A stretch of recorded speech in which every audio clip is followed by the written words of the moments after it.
ਸਤਿ ਸ੍ਰੀ ਅਕਾਲ ਦੋਸਤੋ, ਓਮ ਸ਼ਾਂਤੀ।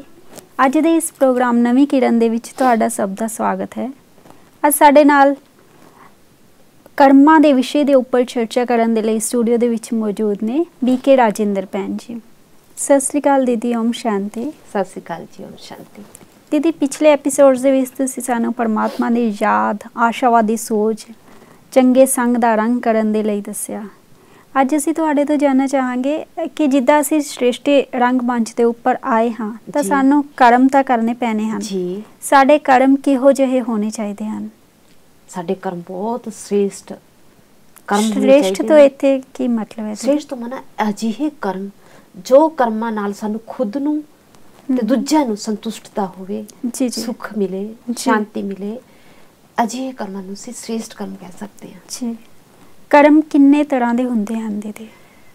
ਕਰਮ 4 ਪ੍ਰਕਾਰ ਦੇ ਕਹਿ ਸਕਦੇ ਹਾਂ ਅਸੀਂ। ਇੱਕ ਹੁੰਦਾ ਹੈ ਕਰਮ, ਇੱਕ ਹੁੰਦਾ ਹੈ ਅਕਰਮ, ਇੱਕ ਹੁੰਦਾ ਹੈ ਵਿਕਰਮ, ਇੱਕ ਹੁੰਦੇ ਹੈ ਸੁਕਰਮ। ਜੀ ਜੀ ਜੀ। ਇੱਕ ਕਰਮ ਉਹ ਅਸੀਂ ਸਧਾਰਨ ਜਿਹੇ ਕਰਮ ਜਿਹੜੇ ਰੋਜ਼ਾਨਾ ਜੀਵਨ ਵਿੱਚ ਕਰਦੇ ਹਾਂ, ਦੈਨਿਕ ਜ਼ਰੂਰਤਾਂ ਨੂੰ ਪੂਰੀ ਕਰਨ ਲਈ ਜੋ ਅਸੀਂ ਕਰਮ ਕਰਦੇ ਹਾਂ ਉਹਨਾਂ ਨੂੰ ਅਸੀਂ ਸਧਾਰਨ ਜਿਹੇ ਕਰਮ ਕਰਦੇ ਹਾਂ ਕਹਿੰਦੇ ਆ, ਕਿਉਂਕਿ ਨਾ ਉਹ ਪੁੰਨ ਕਰਮ ਤੇ ਨਾ ਉਹ ਪਾਪ ਕਰਮ। ਉਹਨਾਂ ਦਾ ਸਾਨੂੰ ਕੋਈ ਬਹੁਤਾ ਦੁੱਖ ਨਹੀਂ ਮਿਲਦਾ, ਨਾ ਅਸੀਂ ਦਿੰਦੇ ਆ ਨਾ ਲੈਂਦੇ ਆ। ਤਾਂ ਦੂਸਰੇ ਪ੍ਰਕਾਰ ਦੇ ਕਰਮ ਹੁੰਦੇ ਆ ਅਕਰਮ। ਅਕਰਮ ਨੂੰ ਅਸੀਂ ਤਟਸਥ ਕਰਮ ਕਹਿ ਸਕਦੇ ਹਾਂ। ਇਹ ਅਜਿਹੇ ਕਰਮ ਹੁੰਦੇ ਹਨ, ਨਾ ਤਾਂ ਅਸੀਂ ਇਹਨਾਂ ਨੂੰ ਪੁੰਨ ਕਰਮ ਕਹਿ ਸਕਦੇ ਹਾਂ, ਨਾ ਅਸੀਂ ਇਹਨਾਂ ਨੂੰ ਪਾਪ ਕਰਮ ਕਹਿ ਸਕਦੇ ਹਾਂ। ਇਹ ਕਰਮ ਕੇਵਲ ਦੇਵਾਤਮਾਵਾਂ ਹੀ ਕਰਦੀਆਂ ਨੇ ਜੀ। ਤੀਸਰੇ ਪ੍ਰਕਾਰ ਦੇ ਕਰਮ ਹੁੰਦੇ ਆ ਵਿਕਰਮ, ਜਿਨ੍ਹਾਂ ਨੂੰ ਅਸੀਂ ਪਾਪ ਕਰਮ ਕਹਿੰਦੇ ਹਾਂ। ਇਹ ਉਹ ਕਰਮ ਨੇ ਜਿਹੜਾ ਦੇਹ ਅਭਿਮਾਨ ਦੇ ਵਸ਼, ਯਾਨੀ ਕਿ 5 ਵਿਕਾਰ ਕਾਮ, ਕ੍ਰੋਧ, ਲੋਭ, ਮੋਹ, ਅਹੰਕਾਰ ਦੇ ਅਧੀਨ ਹੋ ਕੇ ਅਸੀਂ ਜਿਹੜੇ ਕਰਮ ਕਰਦੇ ਹਾਂ ਉਹਨਾਂ ਨੂੰ ਅਸੀਂ ਵਿਕਰਮ ਕਹਿੰਦੇ ਹਾਂ। ਇਹਨਾਂ ਕਰਮਾਂ ਨੂੰ ਅਸੀਂ ਦੁੱਖ ਦੇਣ ਵਾਲੇ ਕਰਮ ਜਾਂ ਪਾਪ ਕਰਮ ਵੀ ਕਹਿ ਸਕਦੇ ਹਾਂ। ਤਾਂ ਇੱਕ ਹੁੰਦੇ ਆ ਸੁਕਰਮ। ਸੁਕਰਮ ਨਾ ਸ੍ਰੇਸ਼ਟ ਕਰਮ ਜੀ। ਇਹ ਕਰਮ ਅਸੀਂ ਆਤਮਿਕ ਸਥਿਤੀ ਵਿੱਚ ਸਥਿਤ ਹੋ ਕੇ ਆਪਣੀ ਬੁੱਧੀ ਨੂੰ ਈਸ਼ਵਰ ਅਰਪਣ ਕਰਕੇ ਜੱਗੀ ਭਾਵਨਾਵਾਂ ਨਾਲ ਜਿਹੜੇ ਕਰਮ ਕਰਦੇ ਆ ਉਹਨਾਂ ਕਰਮਾਂ ਨੂੰ ਅਸੀਂ ਸੁਕਰਮ ਕਹਿੰਦੇ ਆ ਜੀ, ਸ੍ਰੇਸ਼ਟ ਕਰਮ ਕਹਿੰਦੇ ਆ ਜੀ। ਦੀਦੀ, ਇੱਥੇ ਮੈਂ ਜਾਣਨਾ ਚਾਹਾਂਗੀ ਕਿ ਅੱਜ ਦੀ ਜ਼ਿੰਦਗੀ ਦੇ ਵਿੱਚ ਦੇਖਿਆ ਗਿਆ ਹੈ ਕੁਝ ਲੋਕ ਹੁੰਦੇ ਆ ਬਹੁਤ ਜ਼ਿਆਦਾ ਮਾੜੇ ਕਰਮ ਕਰਦੇ ਹਨ ਪਰ ਬਹੁਤ ਖੁਸ਼ ਰਹਿੰਦੇ ਨੇ, ਔਰ ਕੁਝ ਹੁੰਦੇ ਆ ਇਮਾਨਦਾਰੀ ਨਾਲ ਚੰਗੇ ਕੰਮ ਕਰਦੇ ਕਰਦੇ ਸਾਰੀ ਜ਼ਿੰਦਗੀ ਲੇਕਿਨ ਪੂਰੀ ਦੁੱਖਾਂ ਦੇ ਵਿੱਚ ਕੱਟ ਦਿੰਦੇ ਨੇ। ਤਾਂ ਇਸ ਦਾ ਕੀ ਮਤਲਬ ਹੋਇਆ, ਕੀ ਕਾਰਨ ਹੈ ਇਹਨਾਂ ਦੇ ਪਿੱਛੇ? ਦੇਖੋ, ਕਰਮ ਜੋ ਹੈ ਉਹ ਹਰ ਕੋਈ ਕਰਦਾ ਹੈ, ਲੇਕਿਨ ਤੁਹਾਡਾ ਜੋ ਪ੍ਰਸ਼ਨ ਹੈ ਕਿ ਕੋਈ ਚੰਗੇ ਕਰਮ ਮਾੜੇ ਕਰਮ ਕਰਕੇ ਵੀ ਦੁੱਖ ਭੋਗਦਾ ਹੈ, ਮਾੜੇ ਕਰਮ ਕਰਕੇ ਵੀ ਖੁਸ਼ ਰਹਿੰਦਾ ਹੈ ਪੂਰਾ ਜੀ। ਪਰ ਕਰਮ ਗਤੀ ਤਾਂ ਇਹ ਹੈ ਕਿ ਪਰਮਾਤਮਾ ਦੇ ਘਰ ਦੇਰ ਹੈ ਅੰਧੇਰ ਨਹੀਂ ਜੀ। ਇੱਕ ਦਿਨ ਸਭ ਦਾ ਇਨਸਾਫ ਹੁੰਦਾ ਹੈ ਹਾਂਜੀ। ਲੇਕਿਨ ਜੇ ਕੋਈ ਮਾੜੇ ਕਰਮ ਕਰਦਾ ਹੈ ਫਿਰ ਵੀ ਖੁਸ਼ ਰਹਿੰਦਾ ਹੈ, ਜ਼ਰੂਰ ਕੋਈ ਪਿਛਲੇ ਜਨਮਾਂ ਦੇ ਕੋਈ ਅੱਛੇ ਕਰਮ ਕੀਤੇ ਹੋਏ ਹੈ, ਚੰਗੇ ਕਰਮ ਕੀਤੇ ਹੋਏ ਹੈ, ਜਿਨ੍ਹਾਂ ਦਾ ਉਹ ਹੁਣ ਇਸ ਜਨਮ ਵਿੱਚ ਫਲ ਭੋਗ ਰਿਹਾ ਜੀ, ਖੁਸ਼ ਹੋ ਰਿਹਾ। ਲੇਕਿਨ ਅੱਗੇ ਲਈ ਉਹ ਆਪਣੇ ਚੰਗੇ ਕਰਮਾਂ ਦਾ ਬੀਜ ਨਹੀਂ ਬੀਜ ਰਿਹਾ, ਕਿਉਂਕਿ ਕਿਹਾ ਜਾਂਦਾ ਨਾ ਕਿ ਬੋਏ ਬੀਜ ਬਬੂਲ ਕੇ ਤਾਂ ਆਮ ਕਹਾਂ ਸੇ ਖਾਏ।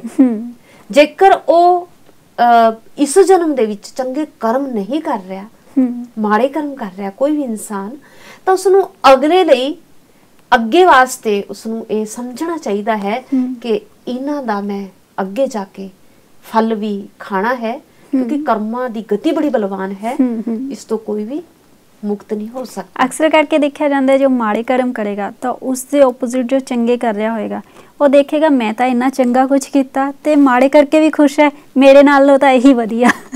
ਹਾਂ, ਇਹ ਭਾਵਨਾ ਤਾਂ ਆ ਜਾਂਦੀ ਹੈ ਜੀ, ਪਰੰਤੂ ਕਰਮ ਗਤੀ ਦੇ ਅਨੁਸਾਰ, ਅਧਿਆਤਮਿਕ ਗਿਆਨ ਦੇ ਅਨੁਸਾਰ ਇਹ ਸਮਝ ਲੈਣਾ ਬਹੁਤ ਜ਼ਰੂਰੀ ਹੈ ਕਿ ਜੇ ਅੱਜ ਅਸੀਂ ਚੰਗੇ ਕਰਮ ਕਰ ਰਹੇ ਹਾਂ ਤਾਂ ਅੱਗੇ ਲਈ ਅਸੀਂ ਆਪਣੀ ਜੋ ਭਵਿੱਖ ਲਈ ਜੋ ਅਸੀਂ ਆਪਣਾ ਸੁਨਹਿਰੀ ਭਵਿੱਖ ਬਣਾ ਰਹੇ ਹਾਂ, ਮਨਾ ਆਉਣ ਵਾਲਾ ਸਮਾਂ ਸਾਡਾ ਬਹੁਤ ਹੀ ਚੰਗਾ ਹੋਏਗਾ। ਅਸੀਂ ਆਪਣੀ ਚੰਗੀ ਕਿਸਮਤ ਨੂੰ ਬਣਾ ਰਹੇ ਹਾਂ। ਕਹਿੰਦੇ ਆ ਨਾ ਕਿ ਅਸੀਂ ਆਪਣੀ ਕਿਸਮਤ ਆਪੇ ਹੀ ਬਣਾਉਂਦੇ ਹਾਂ, ਆਪੇ ਹੀ ਵਿਗਾੜਦੇ ਹਾਂ। ਜਿਵੇਂ ਪਹਿਲਾਂ ਵੀ ਗੱਲ ਕਰੀ ਸੀ ਕਿ ਜੇ ਅੱਜ ਅਸੀਂ ਮਿਰਚੀ ਬੀਜਾਂਗੇ ਤਾਂ ਕੱਲ ਨੂੰ ਕੱਟਣੀ ਪਏਗੀ ਜੀ, ਬਿਲਕੁਲ। ਜੇ ਅੱਜ ਅਸੀਂ ਸੂਲਾ ਬੀਜਾਂਗੇ ਕੱਲ ਨੂੰ ਕੰਡੇ ਚੁਗਣੇ ਹੀ ਪੈਣਗੇ।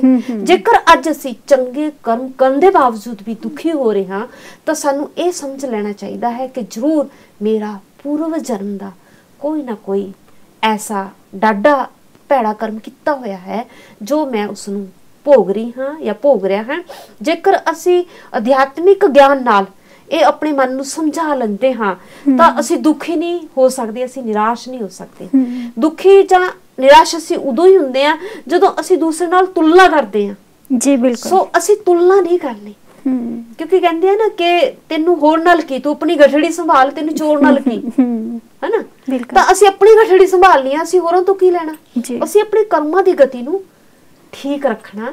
ਅਸੀਂ ਦੂਸਰਿਆਂ ਦੇ ਨਾ ਤਾਂ ਧਰਮਰਾਜ ਬਣ ਸਕਦੇ ਆ, ਨਾ ਸਾਨੂੰ ਬਣਨ ਦੀ ਲੋੜ ਹੈ।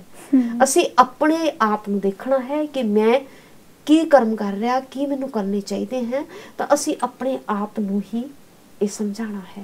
ਜੀ ਦੀਦੀ ਅਸੀਂ ਤੁਹਾਡੇ ਤੋਂ ਜਾਣਿਆ ਕਿ ਜੋ ਅਸੀਂ ਪੁਰਾਣੇ ਆਪਣੇ ਜਨਮਾਂ ਦੇ ਵਿੱਚ ਜੋ ਕਰਮ ਕੀਤੇ ਨੇ ਉਹਨਾਂ ਦਾ ਫਲ ਇਸ ਟਾਈਮ ਅਗਰ ਸਾਡੇ ਚੰਗੇ ਕਰਮ ਹੋਣ ਦੇ ਬਾਵਜੂਦ ਵੀ ਅਗਰ ਅਸੀਂ ਦੁੱਖ ਭੋਗ ਰਹੇ ਹਾਂ ਤਾਂ ਇਸ ਦਾ ਮਤਲਬ ਪੁਰਾਣੇ ਜਨਮਾਂ ਦੇ ਵਿੱਚ ਕੁਝ ਅਸੀਂ ਐਸੇ ਕਰਮ ਕੀਤੇ ਹਨ ਤਾਂ ਉਸ ਦੇ ਮੁਕਾਬਲੇ ਅਸੀਂ ਇਸ ਜਨਮ ਨੂੰ ਆਪਣੇ ਸੁਧਾਰ ਸਕਦੇ ਹਾਂ ਤਾਂ ਕਿ ਅੱਗੇ ਤੋਂ ਸਾਡੇ ਨਾਲ ਐਸਾ ਨਾ ਹੋਵੇ।